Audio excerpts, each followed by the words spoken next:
This is Dolynny TV, ladies and gentlemen. Welcome back to another off-day Edmonton Oilers discussion here on the channel.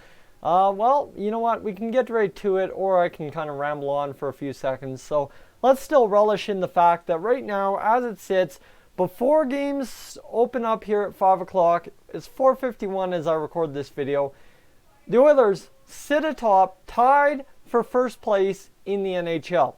They're the team with the most points with the least amount of losses. We're tied with the Carolina Hurricanes. Sorry, tongue's still bothering me from last night. And Carolina has 2 losses on the year. We only have 1. So through 7 games, we're all right. But that's exactly where I want to get to this discussion taking place today is, are we all right? And I think very pointed out by Dave Tippett post-game is you can't play like we did last night and expect to be a playoff team. Simple as that, right? That's, I think, what a lot of us are feeling post-game after that Philadelphia Flyers game, because I was talking with a Flyers fan last night, or this morning, about last night. And it's kind of weird, right? Seeing it from an opposite fan's point of view, and we're not talking Calgary fans, we're not talking Vancouver fans, we're talking a die-hard Philadelphia Flyers fan. And ladies and gentlemen, if you want to talk about a team that pretty much similar kind of dynamic to the Oilers as last year, the Philadelphia Flyers, in my estimation of talking to my buddy at work every single second day or so during the NHL season last year and now transitioning into this year, I would say the Flyers had about as crap go of it as we did last year as well. So, with that in mind, getting back to this morning's conversation, kind of taking a look at what Dave Tippett was thinking post-game, that I'm not going to get too much into the comments because I want to open this up not about last night's game, but about the season so far as a whole. But talking about Dave Tippett's comments, you can't play like that and expect to be a playoff team, comparing that to my buddy's comments to me this morning when he came in to pick up some sheet metal, is it's a really weird go. Because I was talking to him and he's like, holy crap, the Oilers kicked our butt. That was a pathetic effort by the Flyers. Terrible. We need to get this figured out. We need to get 10 games into the season so as the coach knows what this is. This cannot continue.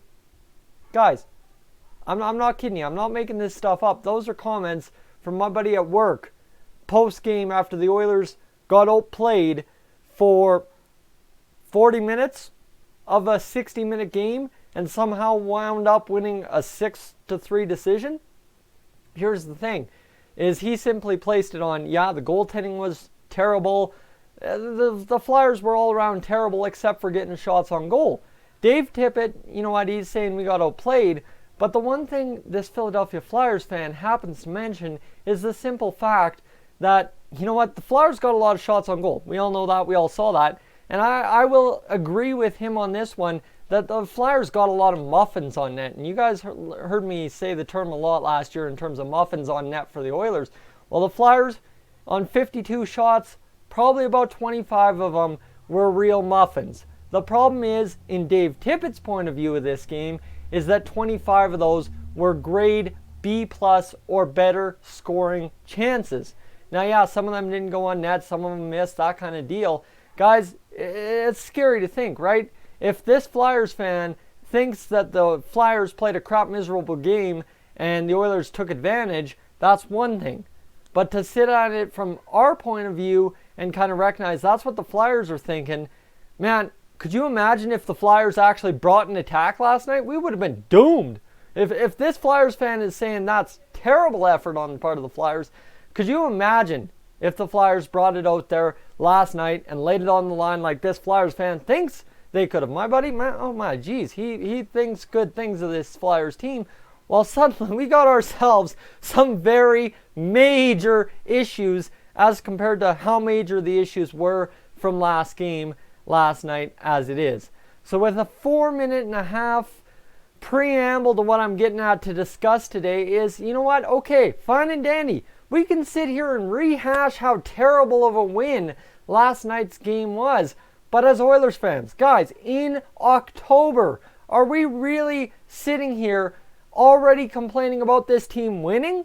Like, that's my thing. Yeah, you know what? Dave Tippett, he has a right to complain. He wants this team to be better, without a doubt. But for us, at what point do we settle and say this is okay? Because as fans, guys, we have gone through miserable, absolutely crap miserable seasons for pretty much the past 13 years. Okay, that's fair. One playoff year in there, and that got a hot start as well. But the problem is, you know what? We're complaining probably just as much as we did last year about this team early on as we are this year, and the difference is we are 6-1. After the first 7 games last year, I want to get you this stat. I can't remember it. I don't have it on hand. I don't have it up here. I'm not as good as I try to be, but let me get the 1920 game calendar, and maybe that's not what I want. Past season results. Yeah, I want the past season results. Maybe I can find that. Statistical. Not 17-18. I want 18-19. Go, and there we go. So after the first 7 games last year, we lost our first 2 to New Jersey, to Boston, 1 against New York, 1 against Winnipeg, 1 against Boston in overtime. So we're 3-2 after the first 5. Interesting enough, we played Pittsburgh, another Eastern Conference team, in our 7th game of the year. If I'm not mistaken, that was the game in which Sidney Crosby absolutely owned Ryan Strome, if I'm not mistaken, in overtime. And you know what? After 7 games last year, our record set at 3-3. 3-3-1, I guess, with the overtime loss to Pittsburgh. So as Oilers fans, let's just take a second to think about where we were after October 23rd last season. We were very, very upset at how things were going. The lines were in the blender. Things were terrible for the Oilers. Connor McDavid and Leon Draisaitl were getting played because we had no one else to play. Whereas now we have seen an evolution of how the horses ride on the ice, right? That's an absolute key for this Oilers team. Let me center up the background there for you guys. I don't even have, oh my goodness, what a disaster I am today. Got too excited to get into the preamble. But we're 6-1. And I would say after 7 games, we have done just as much complaining about how terrible this team is as we did after a 3-1 start, or 3-1 start last year. So I guess to say we wanted so much improvement, we want this team to improve, we want this team to be good. Guys, we're good. We're good to start the year, and we're still complaining.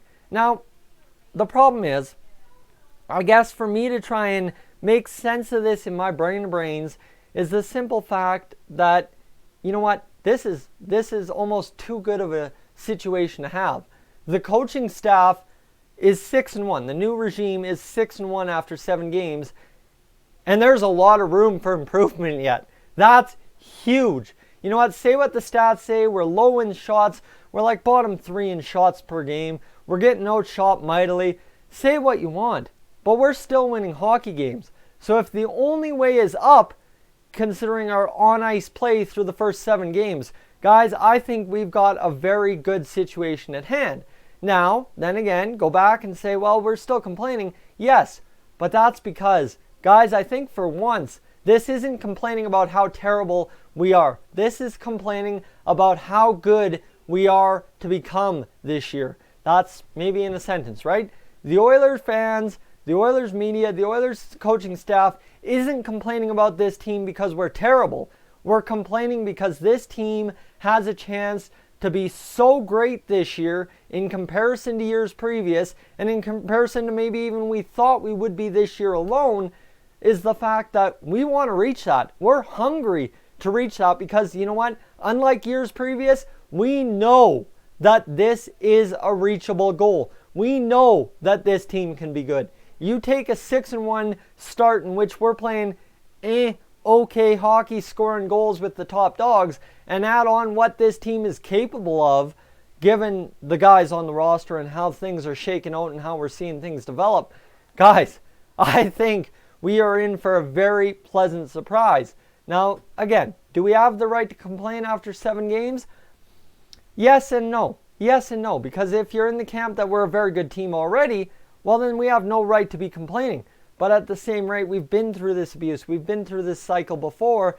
And maybe we do because this year we actually have something we can reach in tangible terms. Am I saying this team's a playoff dynasty kind of team? No. But this team's almost more than a playoff contender after 7 games. Now, it's 7 games in. Don't get me mistaken for what I'm trying to say here. I'm saying that the playoffs are nowhere out of reach. This team should very well be in that 4th seed, 3rd seed in the Pacific Division end of this season if we play better than we have been so far. We play how we have been so far, things could get dicey. But you know what? We know there's a next level, and all we have to do is strive to get there game by game. And ladies and gentlemen, a 6-1 start is going to be a funny part of this season because we're going to have a very good run the rest of the season. But I guess this is where I'll turn it over to you. 6-1 start, maybe not the prettiest hockey, maybe not the best hockey we could be playing. Does that give us a right to complain, or does it give us a right to be hopeful that, my goodness, we could have a very good team this year? That's kind of the divide, right? Is it are you angry because we can be better, or are you hopeful because we can be better? That's the question I'm going to ask you right now in the comments section down below. Guys, as you venture down there, what I want you to do is hit that subscribe button for all your future Oilers coverage here on Dolynny TV. You hit that subscribe button, you get the coverage that much faster. Guys, I'm Tyson, this is Dolynny TV. I will catch you, as always, in the next one.